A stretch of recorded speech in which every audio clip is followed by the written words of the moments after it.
YouTube channel में आपका हार्दिक स्वागत। आज अपन क्लास 12th की बुक फ्लेमिंगो की थर्ड पोइम कीपिंग क्वाइट का अध्ययन करेंगे, जिसका अर्थ है शांत रहना।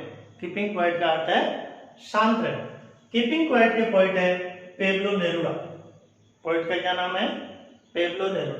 पेब्लो नेरुदा का जन्म जुलाई 12 1904 को हुआ था और उनकी डेथ सितंबर 23 1973, यानी पेब्लो नेरुदा का जन्म 12 जुलाई 1904 को हुआ था और उनकी डेथ 23 सितंबर 1973 को हुई थी। पेब्लो नेरुदा वाज बोर्न, जन्म लिया इन चिली। कहाँ जन्म लिया? Chile. His poems are full of easily understand images which make them no less beautiful. यानी पोएम्स का अर्थ होता है कविताएं। उसकी कविताएं यानी आसानी से समझने वाले शब्द चित्रों से पूर्ण थी। यानी उसकी कविताएं आसानी से समझने वाले शब्द चित्रों से परिपूर्ण है, जो उसकी सुंदरता को कम नहीं होने देती। ही वॉन, उन्होंने जीता। क्या जीता? He won the Nobel prize for literature. Literature का अर्थ होता है साहित्य में, इन 1971, यानी उन्होंने 1971 में साहित्य में नोबेल पुरस्कार जीता था। इन दिस पॉइंट, यानी इस कीपिंग क्वाइट पोएम में he talks about the necessity of quite introspection and creating a feeling of mutual understanding among human beings. Talks का अर्थ होता है बातें करते हैं, अबाउट यानी बारे में, नेसेसिटी आवश्यकता, क्वाइट शांत, इंट्रोस्पेक्शन आत्मचिंतन, क्रिएटिव रचना करना, फीलिंग भावनाओं को, ऑफ म्यूचुअल का अर्थ होता है पारस्परिक, अंडरस्टैंडिंग समझ अमंग के बीच में, ह्यूमन बीइंग्स मनुष्य। यानी इस कविताओं में कवि अपनी शांत आत्मचिंतन और मनुष्य जाति के बीच में या मनुष्य के बीच में आपसी भावनाओं की समझ की आवश्यकता के बारे में बात करता है। यानी लोगों की आपसी भावनाओं के अंडरस्टैंडिंग और अपने स्वयं के आत्मचिंतन के बारे में इस कविता में हमें बताता है।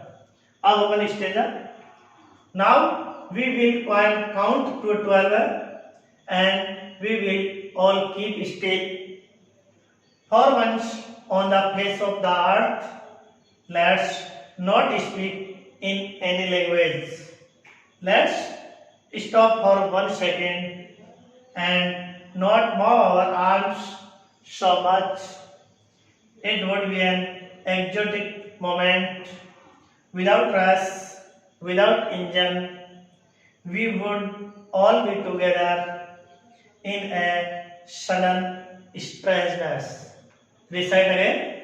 Now we will count to 12 and we will all keep still. For once on the face of the earth, let's not speak in any language.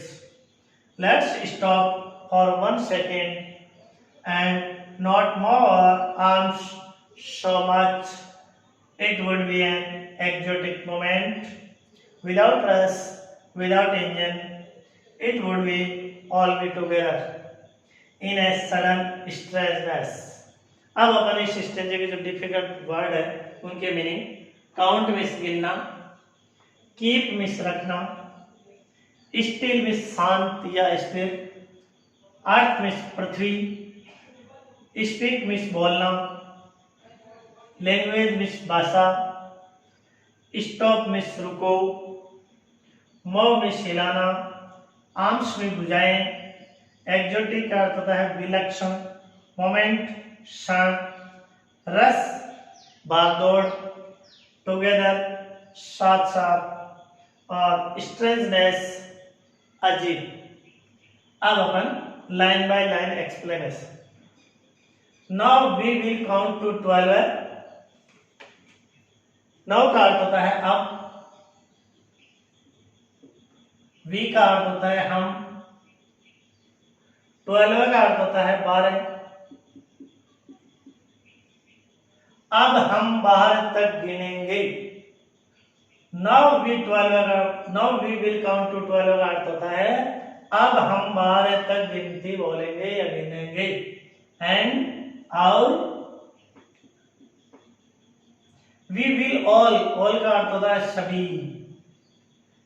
Keep का अर्थ होता है रहेंगे, स्थिर यानी 12 तक गिनेंगे और हम सभी स्थिर शांत या गतिहीन रहेंगे। हम सभी स्थिर शांत या गतिहीन रहेंगे।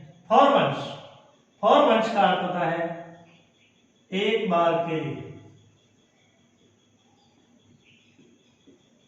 For once on the face of the earth, face का अर्थ होता है सतह या धरातल।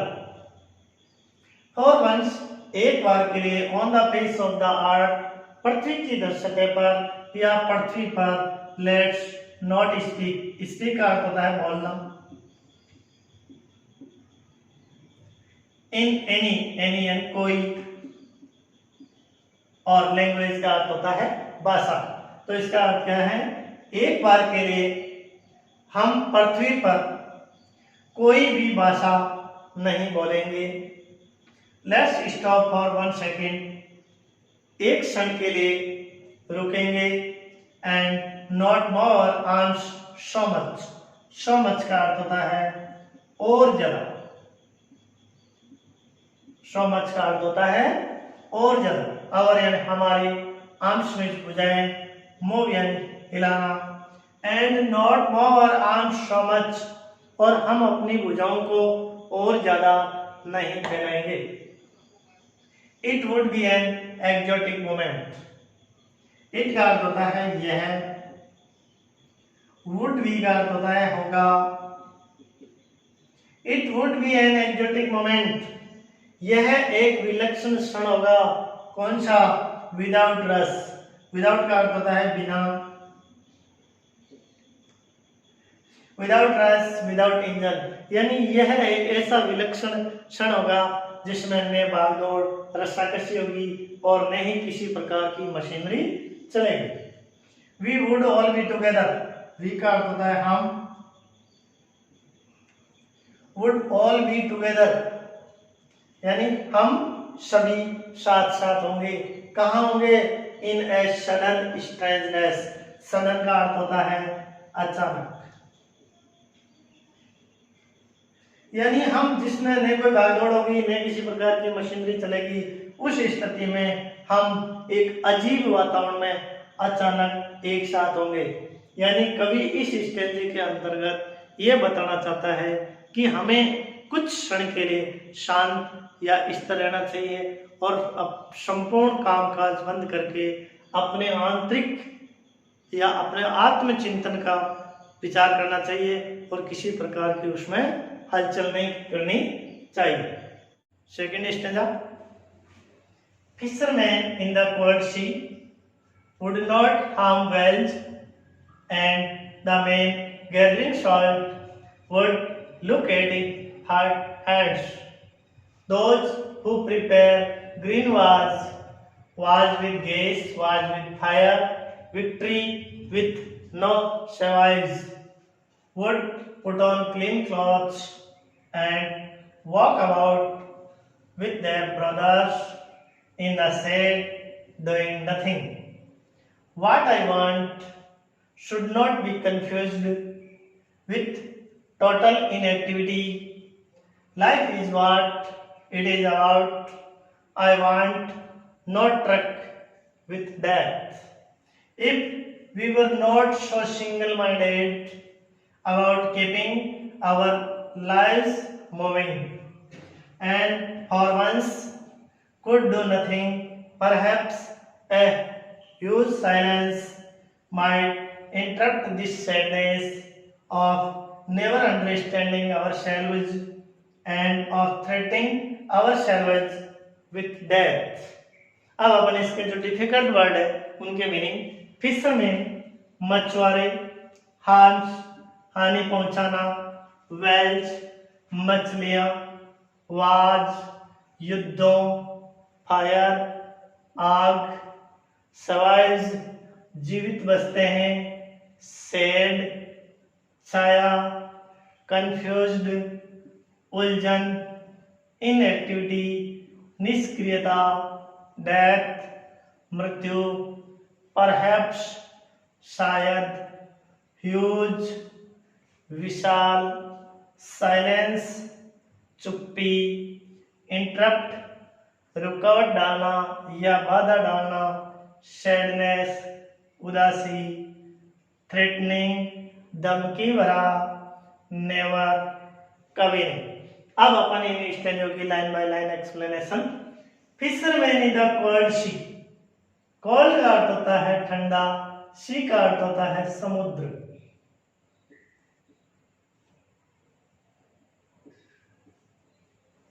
ठंडे समुद्र में would not harm whales, harm यानी हानि पहुंचाना, वेल यानी वेल मछलियां, यानी ठंडे समुद्र में मछुआरे वेल मछलियों को हानि नहीं पहुंचाएंगे।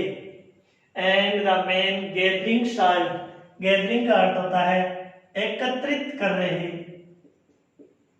एकत्रित करने वाले, और साल्ट का अर्थ होता है नमक। कौन? द मैन वह व्यक्ति जो नमक एकत्रित करने वाले हैं, would look at his hurt hands, वो व्यक्ति अपने घायल हाथों को देखेंगे या अपने घायल हाथों की जो चोट लगी हुई है उनकी देखभाल करेंगे। Those who prepare green was, those का अर्थ होता है वो या वे, हु का अर्थ होता है जो, प्रिपेयर का अर्थ होता है तैयारी, यानी वे व्यक्ति जो who prepare green was, green was का अर्थ होता है पर्यावरण के विरुद्ध युद्ध, पर्यावरण के विरुद्ध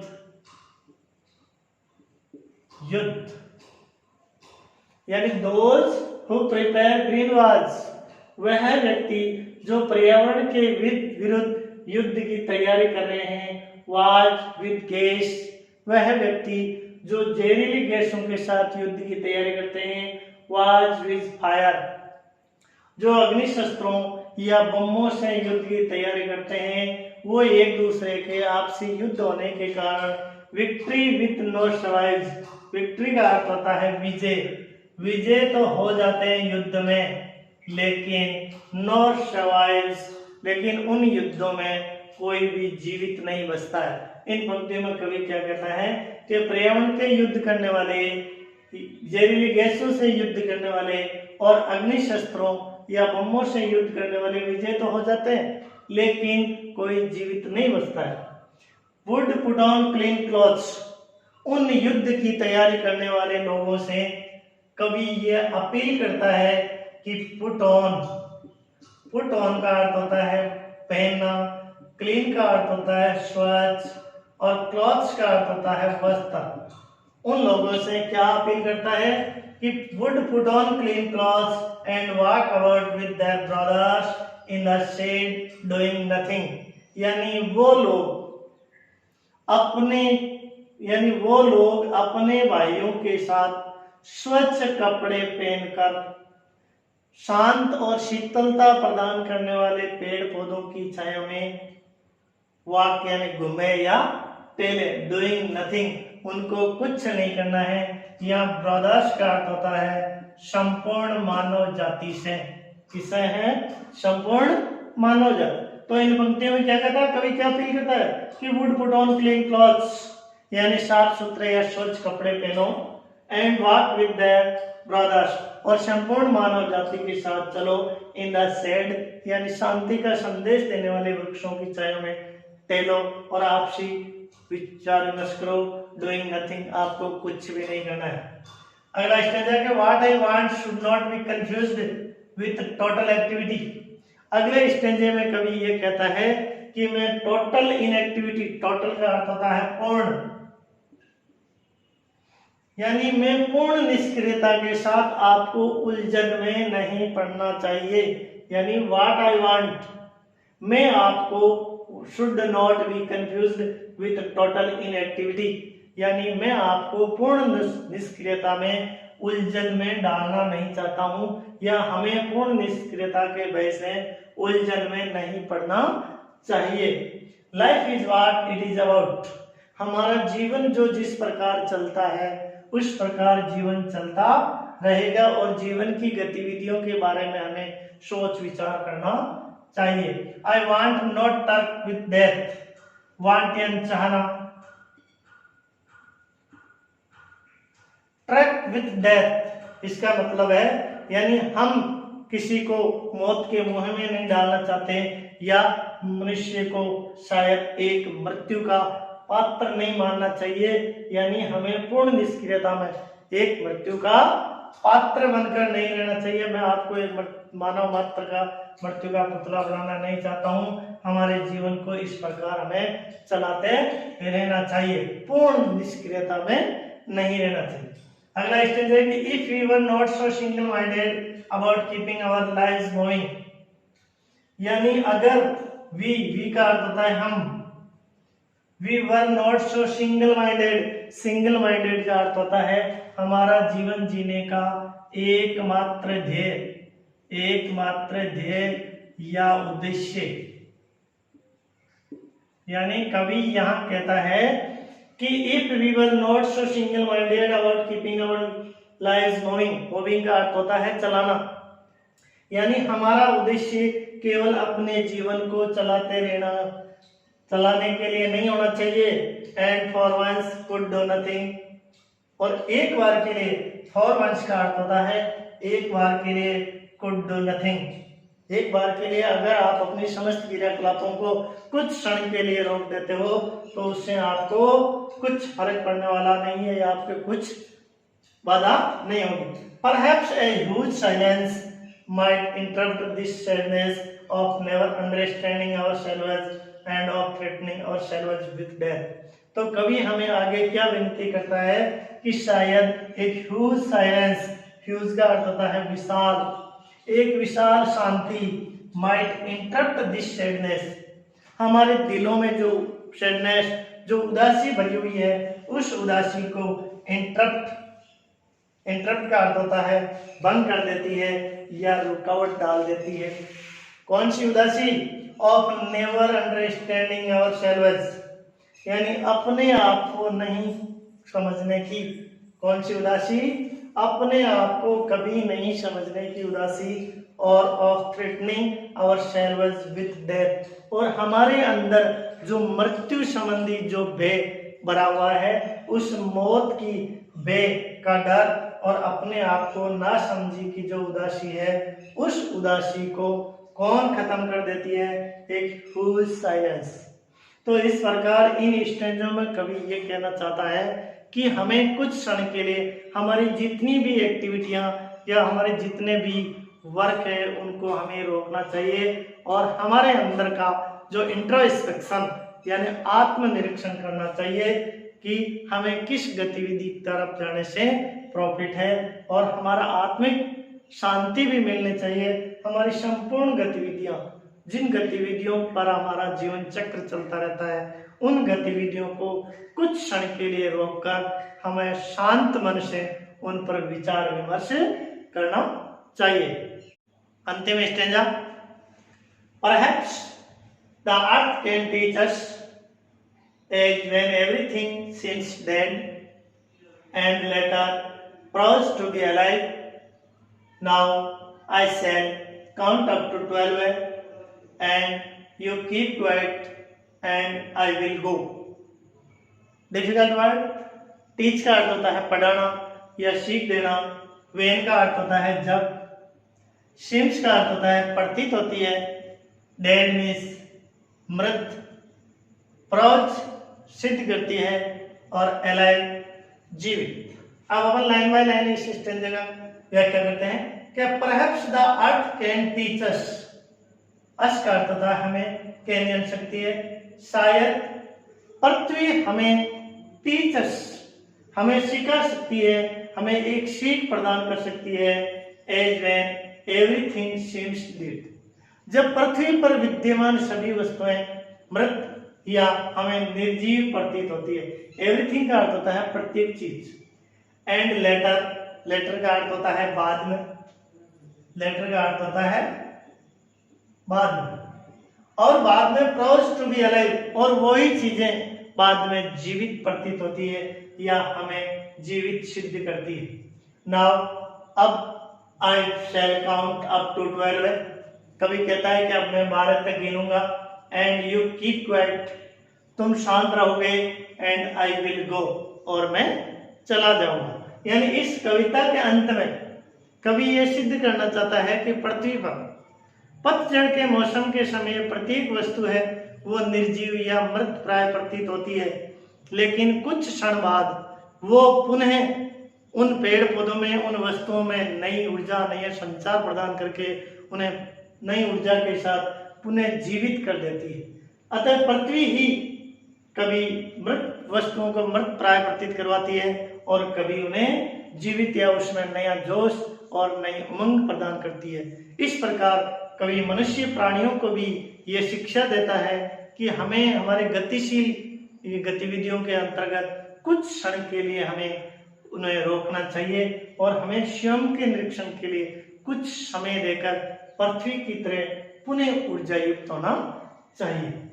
अब इस पॉइंट का जो सेंट्रल आइडिया, जो केंद्रीय विचार है कि इसमें कवि क्या बताता है या क्या कहना चाहता है, केंद्रीय विचार या थीम या मैसेज इन दिस पॉइंट, इस कविता में द पोइट एडवोकेट्स, एडवोकेट्स का अर्थ होता है कवि वकालत करता है या कवि अपना पक्ष रखता है।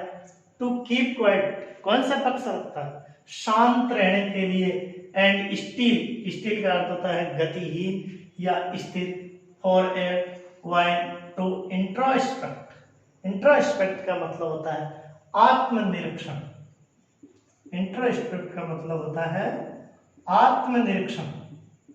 यानी कवि कौन सी वकालत करता है कि अपने आप को शांत रहना और कुछ समय के लिए, आत्मनिरीक्षण है अंडरस्टैंड आवरसेल्व्स, अपने आप को समझने के लिए कुछ क्षण के लिए स्थिर या गतिशील रहने की वकालत करता है, गतिहीन, एंड आवर रिलेशनशिप, और हमारे जो संबंध है एक दूसरे के प्रति उनको समझने के लिए, and to build a peaceful world over, और संपूर्ण संसार पर पीसफुल, एक शांत संसार का निर्माण, बिल्ड का अर्थ होता है निर्माण करना चाहता है। ही आस्क्स का अर्थ होता है पूछता है, he asks all the human beings, सभी मनुष्य प्राणियों से ये पूछता है to stop all worldly activities, किसके लिए कहता है कि टू स्टॉप, स्टॉप का अर्थ होता है रोको, ऑल वर्ल्डली एक्टिविटीज, संपूर्ण सांसारिक जो जीवन यापन की जो गतिविधियां हैं उनको कुछ क्षण के लिए रोको, फॉर ए वाइल, थोड़ी देर के लिए, एंड स्पेंड, स्पेंड का अर्थ होता है बिताना, बिताना या व्यतीत करना, फ्यू क्वाइट मोमेंट्स इन इंट्रोस्पेक्ट, मोमेंट का अर्थ होता है क्षण, कुछ क्षण अपने आत्मनिरीक्षण के लिए, अपने आत्मिक शुद्धि के लिए, अपने अंदर झांकने के लिए कुछ क्षण बिताओ और उस सांसारिक गतिविधियों को कुछ क्षण के लिए रोको। यह है इस कविता का केंद्रीय विचार और इसमें कवि ये संदेश देना चाहता है कि अपनी समस्त गतिविधियों को कुछ क्षण के लिए रोककर अपने आत्मनिरीक्षण के लिए, आत्म जांच के लिए कुछ समय बिताना चाहिए।